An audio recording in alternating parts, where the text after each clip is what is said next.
खबर बन रही है कि ईरान थ्रेटन कर रहा है रेड सी केबल्स को लेकर, ऐसी खबरें हैं।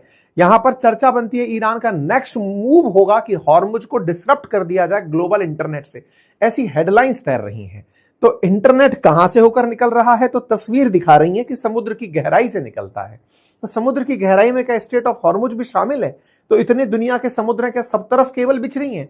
और स्ट्रेट ऑफ हॉर्मुज की क्या कहानी है, इस पूरे को आज हम डिस्कस करने जा रहे हैं। इंटरनेट की चर्चा इसलिए क्योंकि इंटरनेट की कनेक्टिविटी अगर डिसरप्ट हो जाए तो अमेरिका की बहुत सारी कंपनियों के स्टॉक्स रातों रात गिर सकते हैं। ऐसा मैं क्यों कह रहा हूं?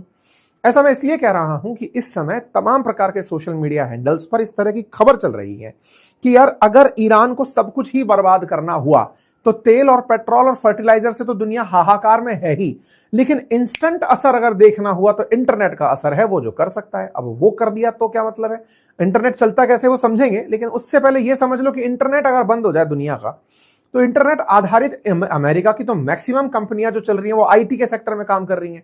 आप चाहे सोशल मीडिया पर गूगल को उठा मतलब यूट्यूब को देख लें, फिर चाहे गूगल का काम है यूट्यूब, इसके अलावा मेटा उठाकर देख लें, अमेजन उठाकर देख लें, जितनी भी प्रकार की कंपनी है, टेक कंपनी है, चाहे एआई से रिलेटेड कंपनी है, इंटरनेट ओरिएंटेड। और अगर इंटरनेट बाधित हुआ तो खेल खत्म, और इंटरनेट को खत्म करने के लिए तार काटे जा सकते हैं, ऐसी चर्चा है।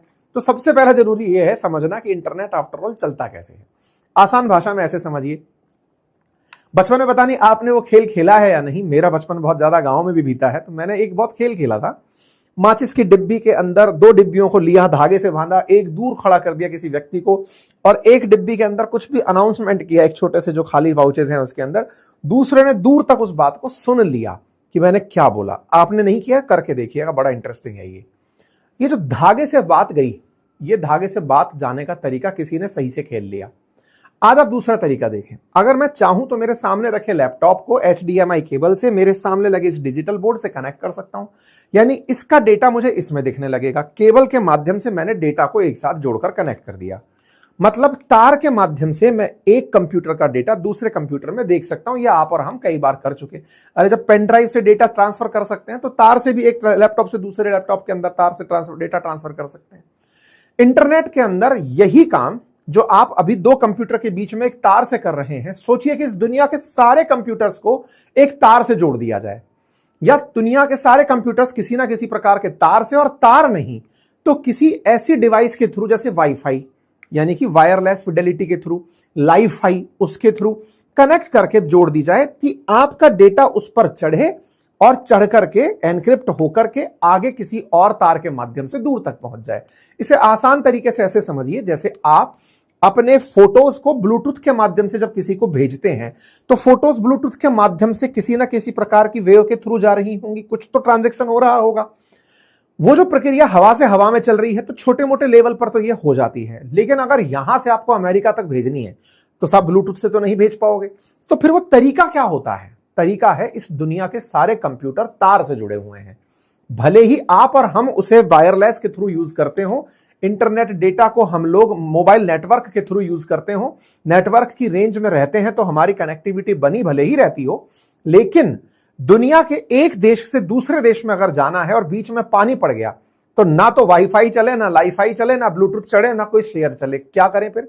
तो साहब यहां से एक देश का पूरा डेटा एक डेटा सेंटर से दूसरे देश तक भेजने के लिए तार डाले जाते हैं, और ये तार समुद्र के अंदर डाले जाते हैं। बोले साहब एक बात बताओ, बात तो बहुत पते की है, लेकिन इस बात का ख्याल सबसे पहले किसको और कैसे आया, कहां है इसका इतिहास? तो कहते हैं कि अमेरिका ने जब सबसे पहले चांद पर अपने वैज्ञानिक उतारे थे, यानी कि आज से 50 साल पहले की बात है, जब चांद पर व्यक्ति उतरा 1969 के दौरान की बात है, उस समय अमेरिका के वैज्ञानिकों ने 4 कंप्यूटर्स को आपस में लेन के माध्यम से जोड़कर डेटा ट्रांसफर किया था।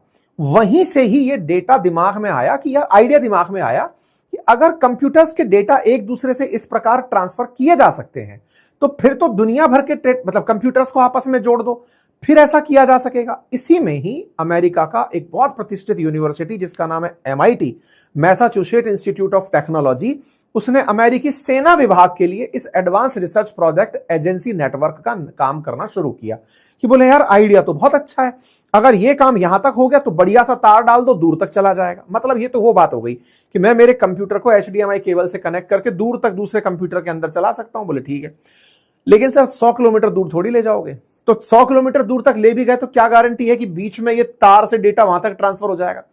इसका मतलब एक बहुत जरूरी चीज की जरूरत पड़ी, और वो ये कि डेटा ट्रांसफर होते समय जो बीच का तार है ना, जो कंप्यूटरों को आपस में जोड़ रहा है, उसमें डेटा निर्बाध रूप से और बहुत तेजी से जा सके, डेटा को जाने में देरी ना आए। तो तेजी से चलने का सबसे अच्छा विकल्प क्या है? बिजली, प्रकाश, रोशनी। बोले लाइट की गति से अगर डेटा ट्रांसफर हो सके तो उससे बेहतर कोई आइडिया नहीं हो सकता। बस यहीं से ही डेटा ट्रांसफर के लिए लोगों का दिमाग लगना शुरू हुआ, और रॉबर्ट ई काहन और विंट कार्फ ने इसी प्रक्रिया के माध्यम से इंटरनेट प्रोटोकॉल सूट तैयार किया। धीरे धीरे यही चीज आगे बढ़ती चली गई और HTML के माध्यम से प्रकाशित होती चली गई। तो कहने का मतलब यह है, दुनिया का जो डेटा है वो पहले कैसे शुरुआत में आइडिया आया वो मैंने आपको बताया। शुरुआती आइडिया को, जैसे टेलीफोन पर बात करते समय अपनी बातें एक फोन से तार के माध्यम से दूसरे तक जाती थी, बिल्कुल वैसे ही अब डेटा का ट्रांसफर सोचा जा रहा था कि कंप्यूटर कनेक्टेड है, जानकारी भेज दो। समय बीतता गया, बोले डेटा ट्रांसफर तेजी से हो, भारत का डेटा अमेरिका का हो, अमेरिका में हो, अमेरिका का ब्रिटेन में हो, चाइना में हो, कैसे संभव है? तो बोले इन सबको डेटा को भेजने के लिए एक फाइबर केबल डाली जाएगी जिसका नाम है ऑप्टिकल फाइबर केबल। ये क्या है? असल में क्या होता है कि ये जो फाइबर केबल है, इसको समझिए कि अंदर से कोई कांच का पाइप है। आसान भाषा में समझे तो ये कोई कांच का पाइप ऐसा, जैसे आज मान लो आपने किसी कांच पर सूरज की रोशनी दिखाई तो कांच उसको चमका के दूसरी तरफ दिखा देता है ना। आपने किसी को अगर परेशान किया हो कभी ऐसे कांच दिखा दिखा के, या घड़ी से अगर आपने परेशान करके देखा हो, तो आपको ये समझ आएगा रिफ्लेक्शन है तो रिफ्लेक्शन दूर तक चला जाता है। इसी रिफ्लेक्शन को अगर किसी ऐसे पाइप में बंद कर दिया जाए, प्रकाश की गति सबसे तेज है, तो यहां रिफ्लेक्शन हुआ, फिर मैंने एक दीवार यहां बना दी जहां कांच ऐसे लगा था, वहां रिफ्लेक्शन हुआ, उसने ऐसे आगे भगा दी, मैंने प्रकाश की रोशनी को एक पाइप से निकालना शुरू कर दिया। इस पूरी प्रक्रिया को पूर्ण आंतरिक परावर्तन, टोटल इंटरनल रिफ्लेक्शन कहते हैं, और इसी प्रक्रिया के माध्यम से ऑप्टिकल फाइबर केबल्स चलती हैं दुनिया भर की, और यहां से डेटा को उठा उठाकर दुनिया भर के अंदर भेजा जाना शुरू होता है। तो इसका मतलब यह हुआ कि दुनिया का अगर कोई भी डेटा दूसरे देश में जाना है तो उसके लिए तार तो चाहिए ही चाहिए, बिल्कुल चाहिए साहब। लेकिन सर एक बात बताओ कि जब तार चाहिए तो ये तार को कैसे मेंटेन किया जाएगा? मेंटेन करने के लिए सब मशीनें लगी हैं। तार सर कहां से डलेगा? हमने कहा पानी के अंदर से डलेगा, क्योंकि पूरी दुनिया आपस में कनेक्टेड है। बीच बीच में कहीं कहीं पानी भरा है, जिसे आप समुद्र कहते हैं या फिर महासागर कहते हैं, ओशियन और सी कहते हैं। ऐसे में आपको अगर ये सारी चीजें हैं तो साहब तार को पर पानी में डालेंगे तो सर पिघल जाएगा। नहीं साहब, इसके लिए पूरी व्यवस्था बनाई गई। क्या बनाई गई? बोले तार को ऐसा बना के भेजेंगे कि इसके अंदर किसी भी प्रकार का कोई दिक्कत ना आए। और उसके लिए क्या किया गया?